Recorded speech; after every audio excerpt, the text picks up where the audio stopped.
Welcome, Chief Volkerson.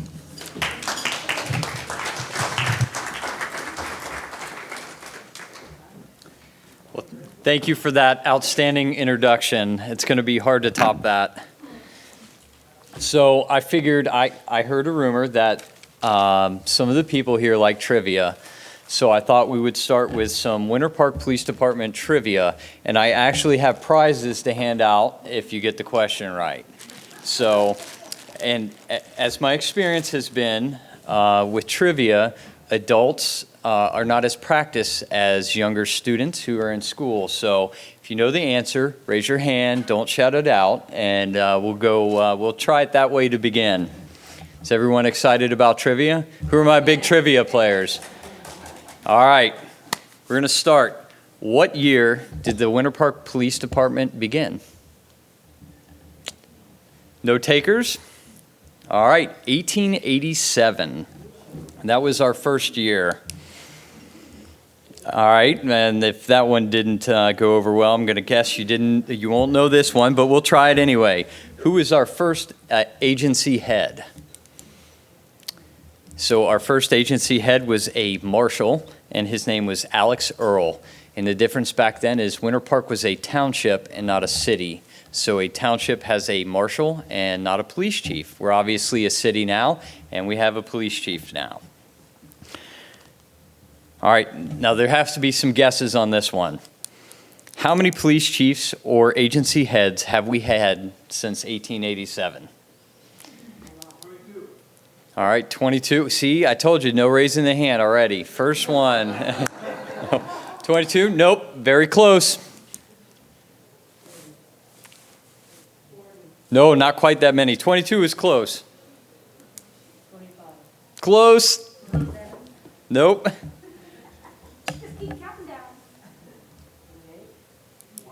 Nope. We got to start at 22 and work our way up. Yes, ma'am. Nope. 24. Yay, congratulations. We have had 24 police chiefs and marshals at the Winter Park Police Department, and you're going to get a challenge coin that has a picture of our building and our police department emblem on the reverse side. So thank you.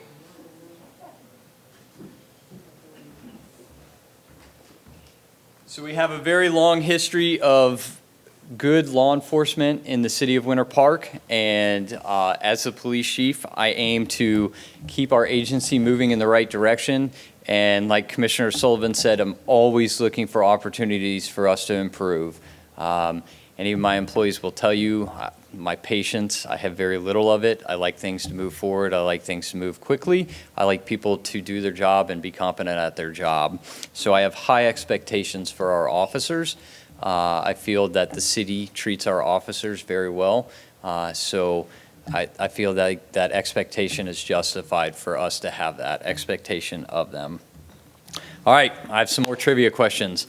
How many sworn police officers does the Winter Park Police Department have? Nope, we have more than that. Nope. 80. You're close, so I'm going to give it to you. We have 82 sworn police officers.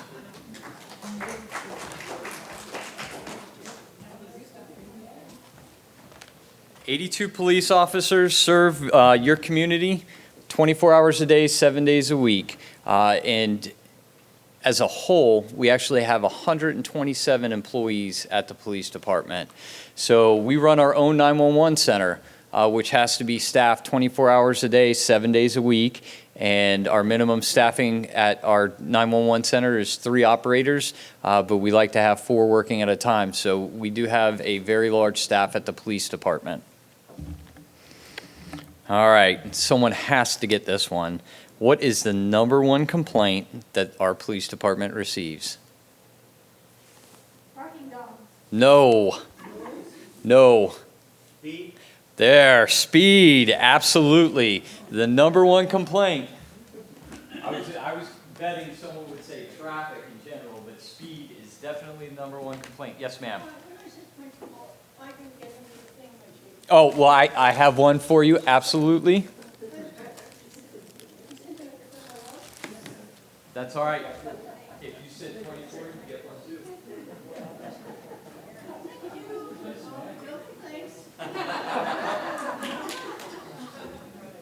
No speeding complaints, right? So we receive more speeding complaints than anything else in our city. Traffic is obviously very heavy throughout the city. We have some major arteries for Central Florida that go right through our city. We have Aloma and we have 1792. We also have Lee Road, which is a fairly big roadway.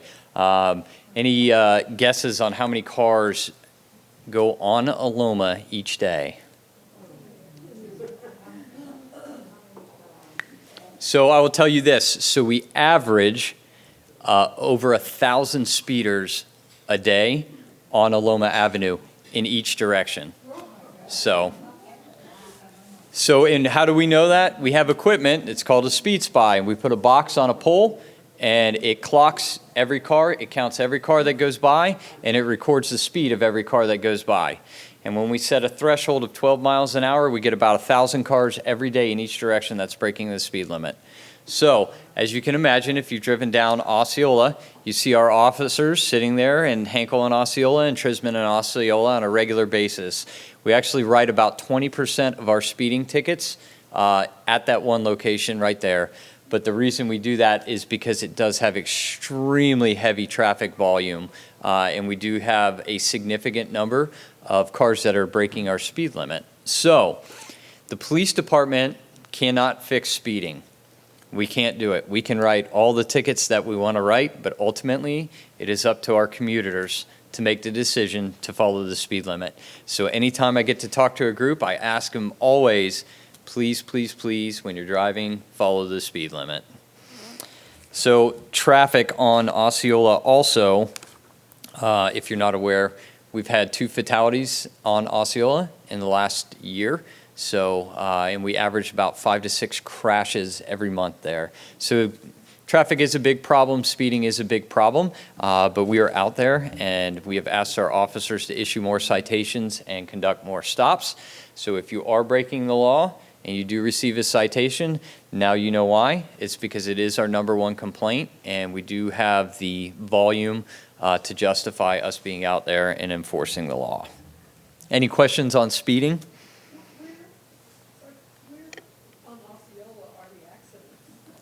So when we talk about that stretch of roadway, we're normally talking about from Phelps and Aloma all the way to Osceola and Ollie.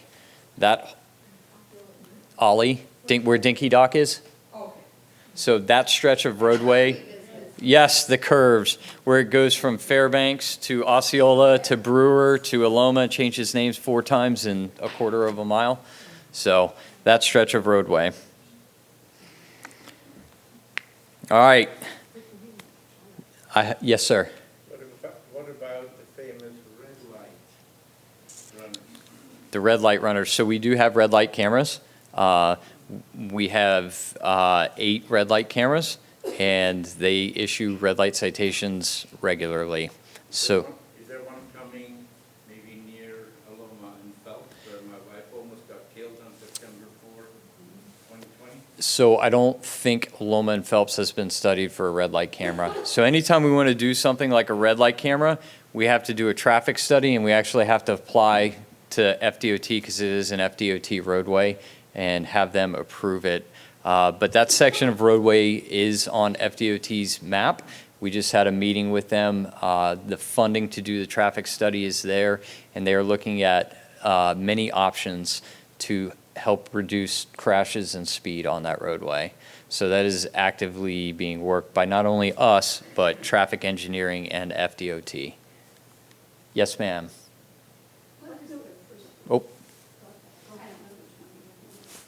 What is the procedure if you are on a road where Denning comes into Sunnyside? Are you familiar with that? I'm sorry, where? Denning comes into Sunnyside. Okay. You stop at Park and then you go across. Yes. That stretch of Sunnyside, they speed down there all the time. So my question is, how do we get a sign that says Grandma Crossing?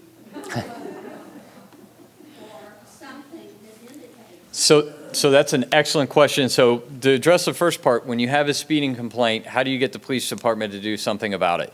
You can either call our traffic division. We have a traffic sergeant and a traffic lieutenant that will answer your calls.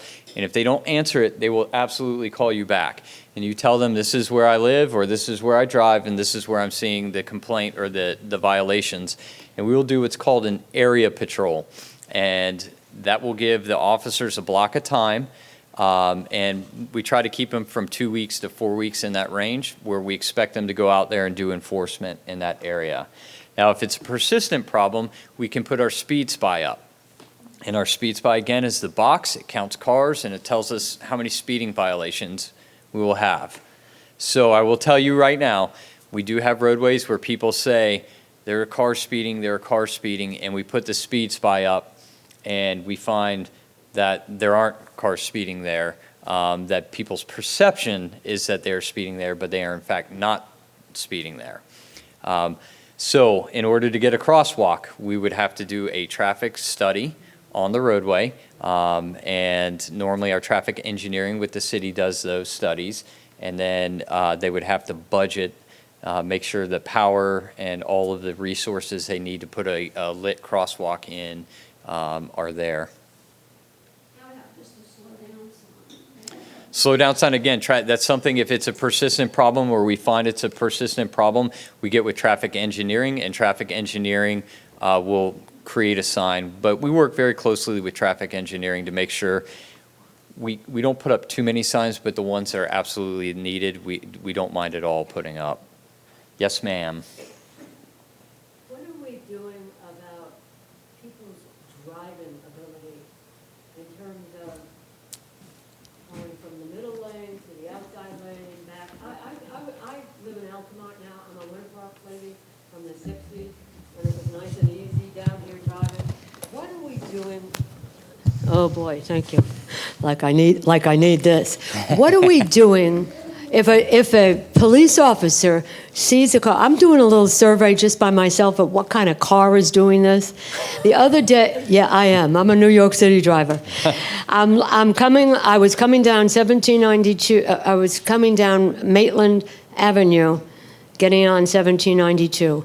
A little Toyota in the middle lane, cuts right in front of me, cuts back in the middle lane, cuts back a second time, never puts a blinker on.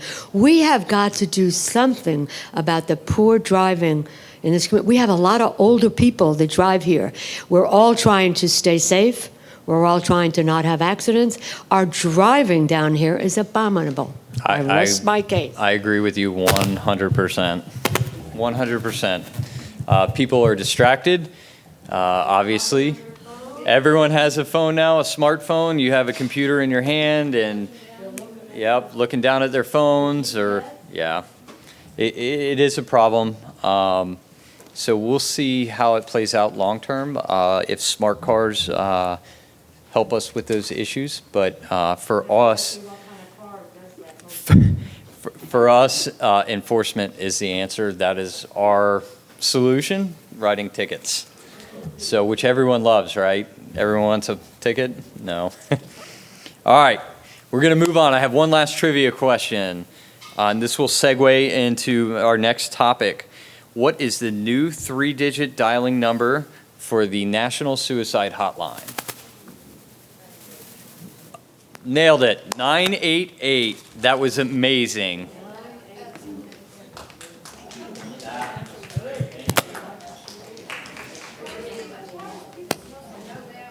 So, 988 is the new number for National Suicide Hotline. They wanted to make it something similar to 911. When you're in an emergency, you call 911. If you're having a mental health crisis, you call 988. In particular, when it's dealing with depression or thoughts of suicide, rather than, I can't remember that 7 or 9-digit number or 10-digit number.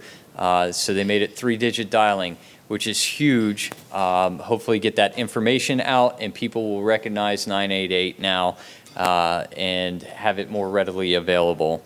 That changed over, I believe it was in July. So that's a big change. And that leads me into my next topic, which is mental health. So mental health is a very, very big and broad topic for law enforcement. It is something that throughout my entire career, law enforcement has had the responsibility of dealing with. There's no one else out there that you can really call that is going to address issues surrounding mental health crisis. So we have two systems. One is a Baker Act and the other is a Marchman Act. And if you're not familiar with them, those are statutorily what allows the police department to take someone into custody against their will for a commitment. The Baker Act is for a mental health issue. If someone is having a mental health issue and we deem them not able to care for themselves or a threat to themselves or someone else, we do what's called a Baker Act. We take them into custody and we take them to a receiving center where they are committed. Now, we can voluntarily take people to receiving centers. We do that too. We have people that will call us and say, hey, I need to go pick up meds, or I'm not feeling right. I need to go down to the receiving center, and we do take them voluntarily, but we do have the authority to take them involuntarily. The other system is a Marchman Act, or the other statute that allows us to take people into custody is a Marchman Act, and that has to do with alcohol or drug intoxication. If someone is under the influence of alcohol or drugs to the point where they are not able to care for themselves, where they pose a danger to themselves or someone else, we can take them mandatory into custody and again bring them to a receiving center. So those are two forms of mandatory commitment where we're authorized by the state of Florida. Any guesses on how many of those we do a year? So we average 275 commitments a year. That mandatory involuntary commitments a year. So 2019 we had over 300. 2020 was 235. Last year was 281, and this year we've had 206 already. So we're on pace to do over 300 again this year. So we do a significant number of involuntary commitments. Yes, ma'am. Suicide and alcohol, way up. I don't need to talk. It's okay, I don't need. Alcohol and suicide. So I don't have the statistics for suicides, but I can tell you 2020 was obviously down. Everyone knows what happened in 2020. We had the pandemic. Everyone was locked down. Last year when things started to open back up, those numbers started climbing, and this year everything has been pretty much open back up, and they continue to climb. Whether it's because people are suffering the lingering effects of lockdowns and hardships that were created because of the pandemic, or it's just because everyone's out and about, I don't know. I'm not here to determine that. Our responsibility is to take care of the problem when it becomes a problem. So that's the part that I worry about. So how do we address these issues? Because they are significant issues. We have what's called crisis intervention training for our officers. This has been around a really long time. It was around before I started in law enforcement. But when I started in law enforcement, we had what was called a crisis intervention team. And we had a couple people, we had probably department-wide 7 or 8 people that had been to crisis intervention training. And if those people were working, they would be the ones that would respond to a mental health call, and they would handle the mental health call. Well, the problem was we had more mental health calls than we had CIT officers. So we made the decision that we need all of our officers to be CIT trained. Our goal has been 100% CIT training. Right now we are at 87%. Again, we have hired a lot of new people in the last 3 years, and we suffered the effects of the pandemic too. They cut off CIT training classes. So we went a little over 2 years without any crisis intervention training classes for our new officers.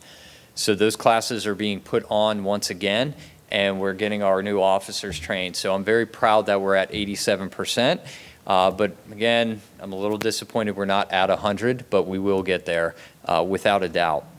On top of that, I said before, we have our own dispatch. we also send our dispatchers, our 911 operators to crisis intervention training. And that is something that I'm proud to say we started that trend. We have 47% of our dispatchers have been to that training. And again, our goal is 100% completion for that training. It's a week-long class, and it teaches them techniques for dealing with people in mental health crisis or substance abuse crisis. And again, at $300 a year, if you're an officer at the Winter Park Police Department, there's a good chance that you're going to encounter that at some point during your workday. So any questions on our crisis intervention training? Yes?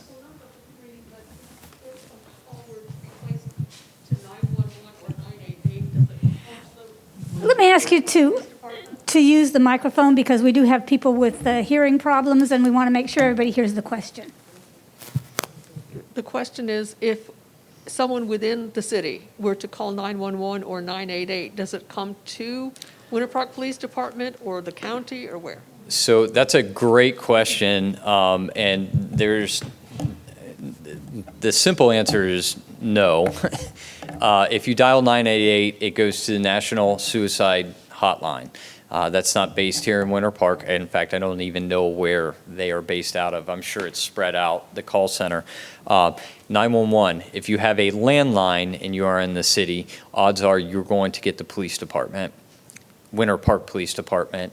If you're using your cell phone and you dial 911, it's going to be wherever the tower that you're hitting off of is. So you may get the Orange County Sheriff's Office, depending on where you are, or you may get the Orlando Police Department, depending on where you're calling from. Now, odds are that, we have a ton of cell phone towers now, so it's gotten a lot better than it used to be. But you could end up with another agency, and they will gladly transfer you. That happens all the time. We take Orange County calls, we take Orlando calls, and our dispatchers transfer them all the time. So it should be a fairly quick and seamless process. Now that we have one of the best AEDs in this building, it's really important for those of us to know that if we have an emergency here, because of this relay phone system that you're talking about, it's archaic, that we now need to, instead of picking up our phone, we have a house phone. We need to use our house phone in conjunction with the AED. That's really important. So the AEDs are amazing, and the fact that they are throughout the city is a great thing, and we have deployed them many times at the police department.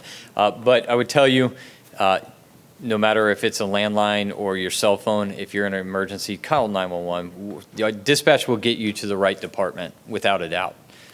So don't ever worry about that. They transfer those calls really quick. Yes, but if someone moves here from, say, New York, and it's just too much trouble to change their phone number to 407, and if they call 911, they're going to get a New York. No. They will get a local law enforcement agency. Okay.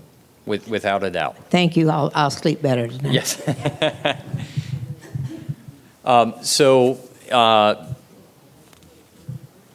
Mental health crisis, again, I wanted to share with you a story, because I think it is important. Our numbers speak for themselves. It's a very common problem. We deal with it. I mean, we're a 9.5 square mile city, and we're on pace for 300 involuntary commitments. So that speaks for itself as how much of a problem the mental health crisis is. But resources, we're only one part of it. We can make those determinations on the street, and we can take people to the receiving centers, but there has to be resources for our receiving centers. We have one receiving center in Central Florida that takes adults. We have a receiving center that takes juveniles. We have a receiving center that takes veterans, and we actually have a receiving center that will take first responders. But there's not overwhelming resources. And we had a Baker Act last week, and we took the subject to our receiving area and dropped them off with the appropriate paperwork. And I got an email or a phone call several days later, and the subject was basically in the waiting area for about 24 hours before they were admitted, and even more time before they were seen for a doctor. So resources are very, very important, and having resources to address this issue, on the law enforcement side, I feel like we do a really good job of it, but that's just one piece of the pie. We need mental health counselors. We need facilities to treat people that are suffering from mental health crisis. And we definitely need substance abuse centers to address drug and alcohol abuse. So law enforcement is, I promise, only a small piece of that pie. It's a much broader issue. And along those lines,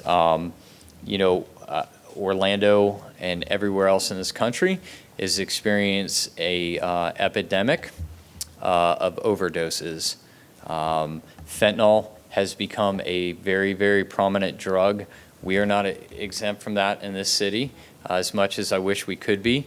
Fentanyl comes into the city, and fentanyl is now being mixed more and more with other drugs. We've seen it mixed with cocaine. We've seen it mixed with methamphetamines. We've seen it mixed with ecstasy.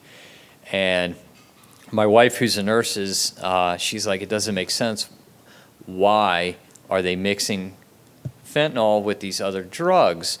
It could kill the people, and then they lose their customer. I said, you're right. It could kill them, but it's also more addictive than cocaine, and it's more addictive than methamphetamine, and it's more addictive than ecstasy. So if they mix it in there, they create a more addicted person, and that's better for business if you're a drug dealer. So we do experience overdoses in the city. It's not uncommon. I think we had one, in fact, I think last week we had one. Our officers are all trained and have Narcan. So they are very used to, at this point, deploying it. We've had it probably about 5 years now. We've deployed it many times. So we've brought a lot of people back from drug overdoses, and we've had some that we haven't been successful at bringing back. But it is something that we train our officers, and they're out there and they're prepared to address those calls. But there's an overlap, between drug abuse and mental health crisis. And you can also throw in there homelessness. And you take those three circles, and there's significant overlap between all three of those areas. People that experience mental health problems will self-medicate with drugs, and not the ones they're supposed to take, but the ones that they can easily access on the street. All right, and what that leads to is homelessness, right? They're doing drugs, they have mental health issues, they're not able to sustain work and employment, their family doesn't want to deal with them, and then they end up on the street. And that's typically when we get called in. So it really is a broad issue. We are aware of it, and we try to address each thing as best we can, knowing that there's no magic fix to it, but we try as best we can. So any questions on it? Yes, sir, in the back.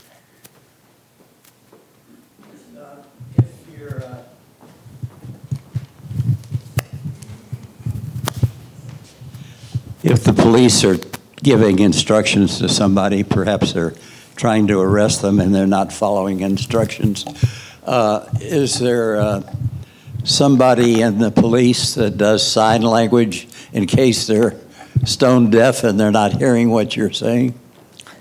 So we actually do have an officer that knows American Sign Language, and we have a couple that I don't want to say know it, but they are probably good enough to get by, to get them to a point where we understand that this person is deaf and cannot communicate verbally. So we use language line, and I understand that doesn't help with deaf, but if we encounter people that speak languages that we're not able to communicate with, we do have a resource that we can go to and have someone on the phone communicate with them and communicate to us. But American Sign Language, again, the phones, we hate them when we're driving, but if you need to communicate with sign language, most of our officers are young and they can pull up their phone and in about 5 minutes, they can do enough sign language to communicate with someone effectively. So they're very good with technology stuff where I am not, so they're also very resourceful with those phones. We got another question here. Oh.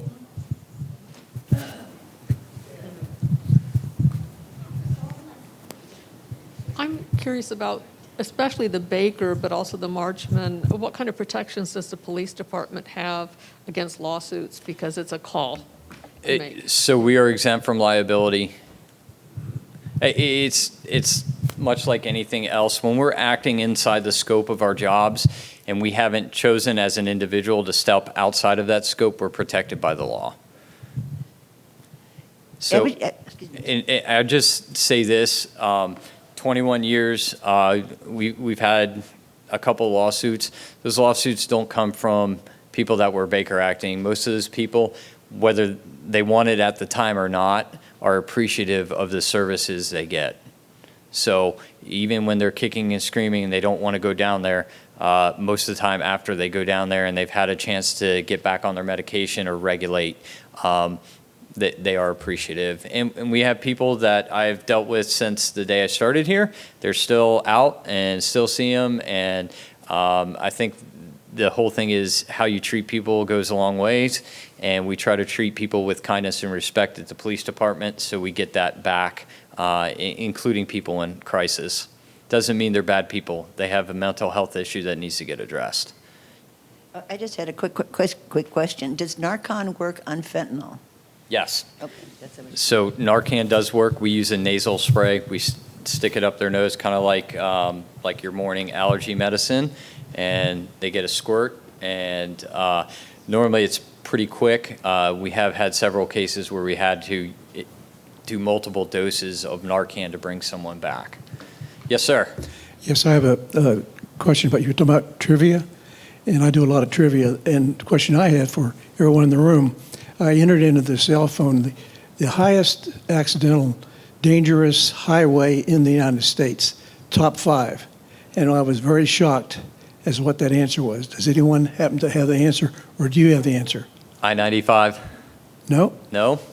441? I-4 come up between, and the most dangerous part of I-4 is between Lakeland and Lake Buena Vista, but it came out as the #1 most dangerous highway in the United States.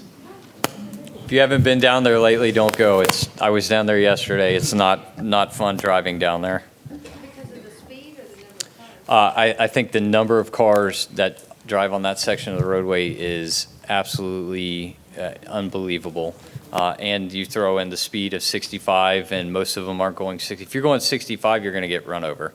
Like most of them are going 70, 75, 80. So I think, and again, cell phones, everyone's on them, right? We look at them and got to have them. Could you describe your procedure for dealing with domestic violence? Sure. So domestic violence, not to give away our tactics, but when we deal with domestic violence, we like to separate, right? If you have an abusive relationship, keeping those people together is not going to result in the situation calming down when you're asking them to tell you what happened. That normally just escalates. So we try to separate our domestic calls, the parties involved in domestic calls, as best we can. The state of Florida requires us to determine a primary aggressor, if possible, and mandatory arrest. So the reason that exists is if you're in a domestic relationship and there's a battery that occurs, meaning one party hits another party, there's obviously history there. You're in a relationship, a domestic relationship. You don't want to see anything bad happen to your significant other. So if we went and said, hey, do you want to prosecute? 99% of the time the answer to that is no, I don't want to prosecute. But the state of Florida wants us to get separation and take that burden off of the party that is the victim. So that burden is now on us as law enforcement and on the state of Florida. So in a domestic situation, you don't have to want to prosecute, whereas if someone breaks into your car, we're going to ask you, do you want to prosecute? And if you say no, we're going to say, okay, we're still going to do the report, but no one's going to get assigned this case. Nothing's really going to happen with it. In a domestic, we don't have to ask you that. We're going to, in effect, arrest. So we don't put you in that bad spot as a victim. Yeah, I just had one, since I got the microphone.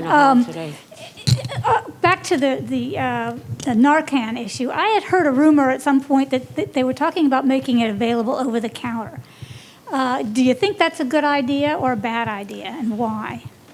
There's been a lot of talk and discussion about, as law enforcement or firefighter, how many times do you Narcan someone? How many repeated calls do you go out? And how many times do you have to save someone? And how much resources are we dumping into people? I will tell you this, there are families in the city of Winter Park that have Narcan in their house because they have loved ones who have addiction problems. And I will tell you that there are people that we have Narcaned 4 times and brought them back 4 separate times. And I will tell you there are people who we've Narcaned 4 times and we've gone out there and not been able to save them after that. Do I think it's a good idea? 100%. No one should have to go through the loss of a loved one, especially if it's a child. And if you can save your child by giving them Narcan, why wouldn't you? Yes, ma'am. It's me again, I'm sorry. Have you been holding the mic the whole time? Are you not sharing I'm hogging it. I'm just going to hold it forever. Okay, now that we are looking at mental health people accompanying first responders, and you have to involuntarily Baker Act somebody. And I'm a care manager. I've been in medicine a long time. They let them out half the time before the 72 hours. They're out on the street again. Are we looking at anything in this program that you are looking at implementing where the mental health people that have accompanied your first responders, you have involuntarily Baker Acted somebody, that they're following up to see that these people are either being inpatient or at least getting some kind of professional counseling? That is a really important part of what we're talking about. So I'm glad you brought that up. So recently, there have been pilot programs by the Orlando Police Department and the Orange County Sheriff's Office that has civilian personnel that have a background with mental health, and they are assigned to either mental health calls or they are assigned to officers who respond to mental health calls. These 2 programs are run completely different. And where we are at this time is we're kind of watching both programs to see kind of what their data says and how they work out. There's things I like from Orlando's. There's things I definitely don't like from Orlando's, and the same with Orange County. But the biggest takeaway that we have gotten from them restarting or starting these programs is we used to do CIT follow-ups. And when I started talking about CIT, said we had teams of people, and we probably had 7 or 8. They were responsible, those 7 or 8 people were responsible for doing all of the follow-ups. So anytime we had an involuntary commitment, those officers would have to go back the next week or 2 weeks later, try and make contact with that person to follow up with them. So that fell by the wayside probably, I don't know, maybe 12 years ago. We stopped doing follow-ups. So Orange County created a program in-house, and they said, hey, we're tracking our CIT calls again. Would you guys like the software?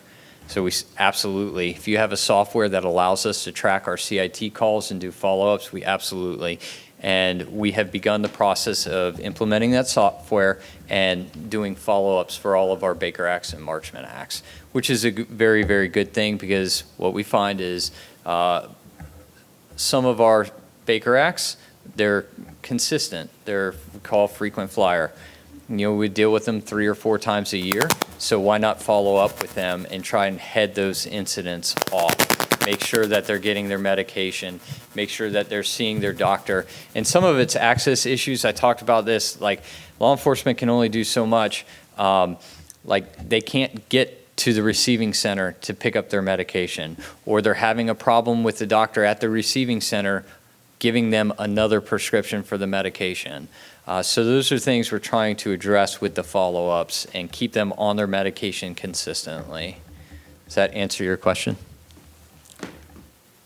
Somewhat. Oh, Somewhat. okay. How many offices do we have in the Winter Park area to do wellness checks? So all of our CIT officers, which is right now 87% of our officers. Yeah, yeah. Okay, so when they do wellness checks, you want me to just keep it? When you do wellness checks, is there any follow-up of that? This follow-up, I'm an old psych nurse too. This follow-up is so important. So that's what I'm talking about, the follow-up. So trying to, again, this is something we're re-implementing. So we're Good. trying to work through that process of what the timeline for a follow-up is. Do we try and make it a week? Do we make it 2 weeks? What do we do with our homeless population? How do we try and contact them? Very important. So there's also those things that we're working through. Right. But we will and are doing the follow-ups now. And again, we stopped doing them, and that was kind of a region-wide thing. I won't be able to talk about the case, of course, because it's a HIPAA violation, but I did have a patient years ago in Winter Park who had a death in the family. Your first responders, my patient was Baker acted. He was put in jail, Baker acted. I had to get him, I finally got him into a proper unit when the family called me. But the first responders, if you've got we're elderly in this group, okay? She and said if you've that, got you've got an elderly person that a police officer is responding to, and they've lived in town a long time, it would be prudent for the officers to maybe check with the neighbors to see what's going on, because if you've got a single person, all of a sudden, they're dehydrated, they're not eating, there's not food, maybe they can't drive, they've got hearing, seeing problems. These are pieces that we need to look at this first responder. So I would say our officers do look at those pieces. I hope so. And sometimes there's things that maybe as outsiders that you don't see or think of. And sometimes that Baker Act is necessary to get DCF involved. Sometimes it's necessary to activate other resources. So our officers are very aware of that. Yes, ma'am. Are you still facilitating a food pantry, and are you still taking donations? We absolutely take donations, and our community service division is very, very active with the food pantry, and they do that with some of our retirement communities. So if I can segue real quick, I want to talk about one more thing that someone brought up, and that was de-escalation. In law enforcement, when we talk about de-escalation, we really don't talk about de-escalation with mental health crisis. We handle a mental health crisis as a mental health crisis, understanding that our goal is to get them to calm down and bring them into custody or to get a mental health evaluation. When we talk about de-escalation in law enforcement, we talk about someone that is a criminal that is in an escalated state that we need to get to a place where we can either take them into custody or resolve the situation. And we had this discussion at lunch, and I just wanted to share it. And it was the first de-escalation training I went to. It was one of the most impactful things. He said, you can try everything in the world, but if someone is not willing to de-escalate themselves, you're never going to get them down. And it's very true. De-escalation is not a verb. It's an opportunity. We have to provide people with the opportunity to calm themselves down, and we have a bag of techniques that we can use to help facilitate that, but ultimately it's people's decision to back themselves down. We just have to give them the opportunity and maybe some gentle nudges in that direction. So, any questions on de-escalation? All right, and then actually I forgot one more thing, ASD, autism spectrum disorder. Again, it's in that mental health realm, but our officers are not responding to children with autism spectrum disorder like they are responding to an adult with schizophrenia. Our officers receive extensive training that's mandated by the state I believe it's every other year, every third year on autism spectrum disorder. It's obviously a prevalent issue in juveniles, and we do see it quite a bit. But most of the time, we're not going to an autism spectrum disorder call with the intent or looking to Baker Act a child. Those calls are handled differently, and we do receive specialized training for those calls and those disorders. And again, you know, we're not that big of a city, but we do have a significant number of families who have children with autism in our city. So we are prepared to handle those calls as best we can. Any other questions on that? I don't know how much time I have left. I had a couple other things that I wanted to touch on if you all have time. Community services. We have a community services division, and we used to offer a lot of events, a lot of programs for our community. And again, to bring up the COVID, when COVID happened, those programs kind of came to a stop for a whole host of reasons, but most importantly for everyone's health and well-being. Since we are past or working past the COVID issue, the pandemic, we're starting to reinvigorate our programs. And we had a lot of them, and it's going to take us some time to get them up and running again. Commissioner Sullivan talked about one, and that is our Citizens Police Academy, which we hope to get started sometime before the first of the year. We had planned to start in September with some staffing issues. We have to push it back, but we're really excited about that. And if you have not been to the Citizens Police Academy yet, I highly recommend that you go. It is really good learning experience, and I've only heard great things about from the people who have attended it. We offer a neighborhood advisory committee meeting, and we try to do that once a quarter. We have an email group. If you're not on that email group, I would encourage you, please sign up for our NAC emails. We send out significant crimes that occur in the city. We're going to send out a weekly crime report in the very near future, and we update citizens with things like frauds that we just sent out an email for frauds that are occurring that we've seen an uptick. It's just arming yourself with the knowledge of things that are going on in the community.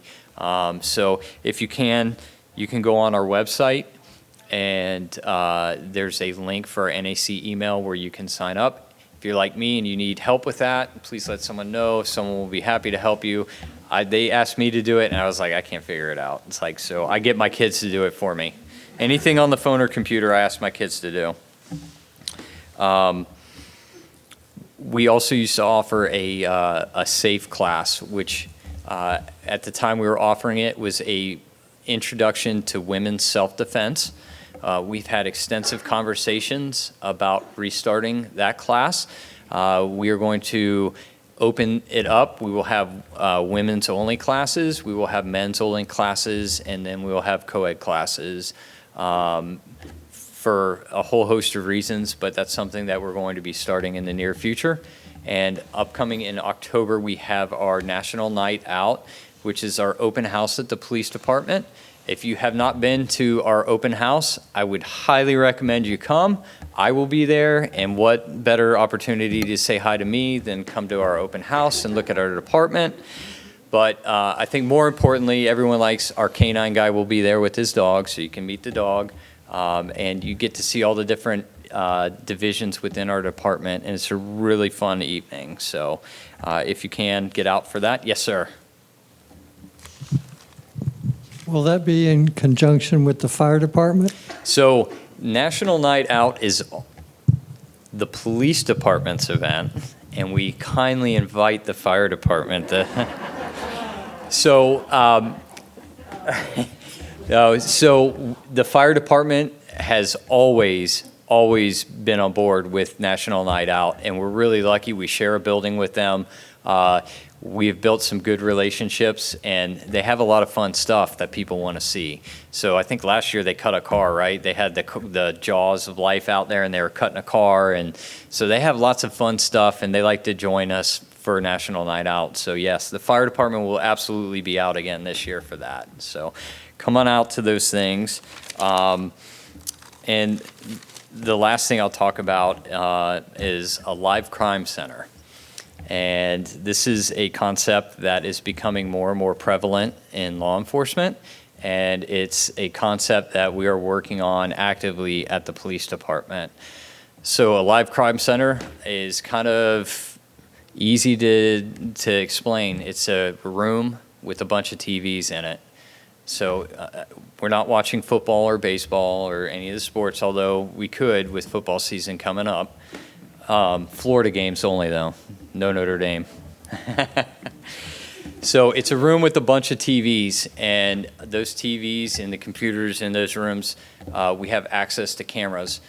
Cameras that the city owns, cameras that FDOT has, cameras that all of our Orange County public schools have, and we actually have private schools in the city as well that have granted us access to the cameras that they have.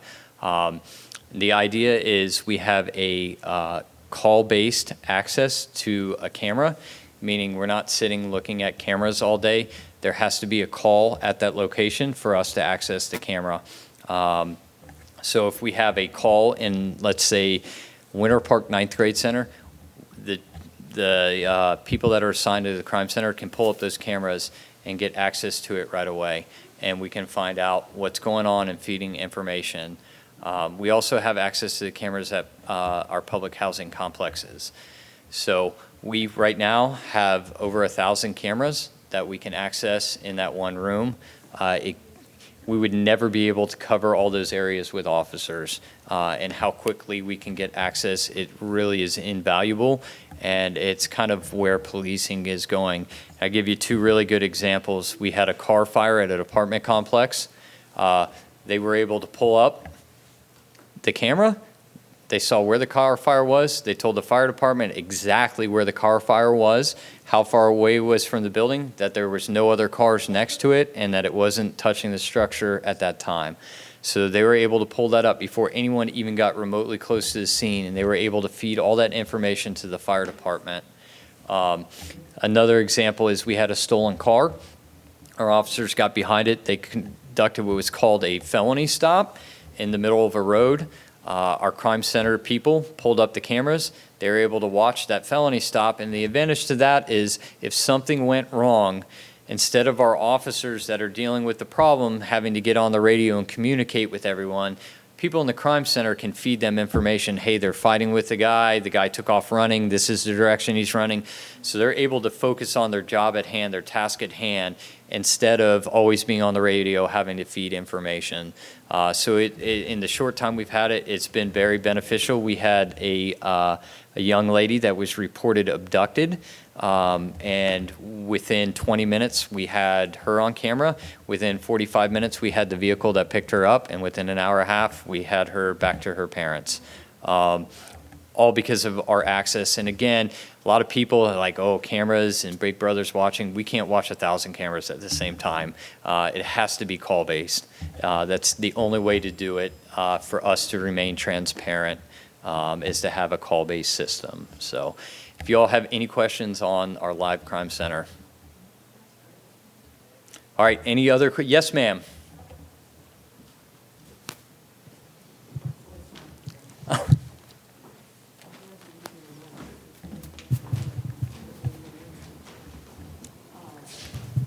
Can you give us your opinions about school shootings, prevention, treatment, intervention, et cetera? So that's obviously a hot button topic. We ended the school year last year on a very, very, very poor note. We had the Uvalde shooting right at the end of the school year last year. So as a department, we spent most of the summer looking at our active shooter response, looking at the takeaways from that tragic event and making improvements not only to our response but communicating those things with our schools. We physically did training for our officers at the 9th grade center, their response to active shooter. We had many classes where we taught run, hide, fight to schools, teachers, and businesses. And as far as prevention, you you can do whatever you want, but if someone's determined to do it, they're going to find a way to do it. And I would say that there's no 100% guaranteed way to prevent them. If someone's determined enough, they're going to find a way. And that's very sad, but that's a reality for us, and we have to be prepared for it when it does happen.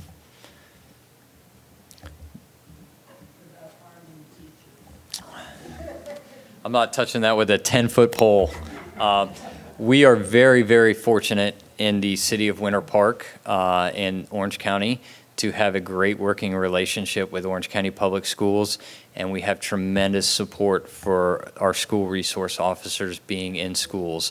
So all of our public schools have a school resource officer. We even have a technical college in the city that doesn't have a permanently assigned school resource officer, but they have a police officer there every day. And recently we've added private school that has a detail during the day. So I think there's tremendous support for our officers being there and protecting our children. That's how I'll answer that.